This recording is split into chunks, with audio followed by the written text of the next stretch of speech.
Basics of option trading. இன்றைக்கி நம்ம என்ன பார்க்குறோன்னா, ஸ்ட்ரைக்ஸை எப்படி சூஸ் பண்ணுறதுன்னு பார்க்கலாம். ஃபார் எக்ஸாம்பிள், நிஃப்டி வந்து ஒரு 25,000 ட்ரேட் ஆகிட்டுருக்குன்னு வச்சுக்கோங்க. அப்போ 25,000 நீங்கள் அட் த மணின்னு சொல்லுவீங்க. இது எப்படி வரும் அப்படின்னா, 25,000 இருக்க கால் ஆப்ஷனுக்கும் புட் ஆப்ஷனுக்கும் நம்ம ஒரு டெஃபினிஷன் பார்த்துக்கலாம், கரெக்டாக எப்படி இது ஒர்க் ஆகுது அப்படின்ட்டு. ஸோ 25,000 இருக்குது கால் ஆப்ஷனுக்கும் அட் த மணி தான், புட் ஆப்ஷனுக்கும் அட் த மணி தான்.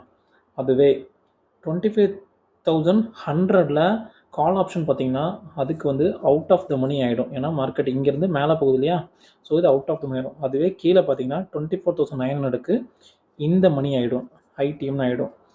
இதுவே புட் ஆப்ஷன் பார்த்திங்கன்னா வைஸ் வர்ஸா, 25,100 வந்து என்ன ஆகும்னா ஐடிஎம் ஆகிடும் இந்த மணி. அதுவே 24,900 வந்து ஓடிஎம் ஆகிடும். என்ன கேட்டிங்கன்னா, ஆப்ஷன் பையராக இருக்கும்போது நான் எப்போவுமே ஐடிஎம் இல்லைனா ஏடிஎம் இதில் தான் நான் ட்ரேட் பண்ணுவேன் ஒரு கால் பை பண்ணும்போது. இதுவே நான் புட் ஆப்ஷன் பை பண்ணும்போது இந்த ஐடிஎம் இந்த ஏடிஎம், ஸோ இப்படி தான் நான் ஸ்ட்ரைக்கை சூஸ் பண்ணி ட்ரேட் பண்ணுவேன். ஓடிஎம் பக்கம் நான் அவ்வளோவா போகவே மாட்டேன், ஏன்னா இங்கே தீட்டா டிகி அதிகமாக இருக்கும், நம்மளால் ப்ராஃபிட் கரெக்டாக பண்ண முடியாது. ஸோ அந்த மெல்ட்டிங்கில் மாட்டிக்கிட்டு நமக்கு என்ன பண்ணணுன்னே தெரியாமல் முழிச்சிட்டு உட்காந்துருப்போம்.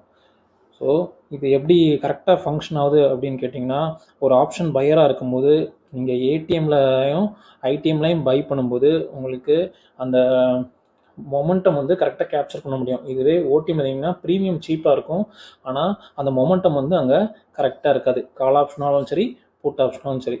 ஓகே கைஸ், இந்த மாதிரி ஒரு நல்ல இன்ஃபர்மேஷனான வீடியோ நீங்கள் பார்க்கணும் அப்படின்னா நம்ம சேனலை ஃபாலோ பண்ணிக்கோங்க. ரெகுலராக உங்களுக்கு அப்டேட்ஸ் வந்துக்கிட்டே இருக்கும்.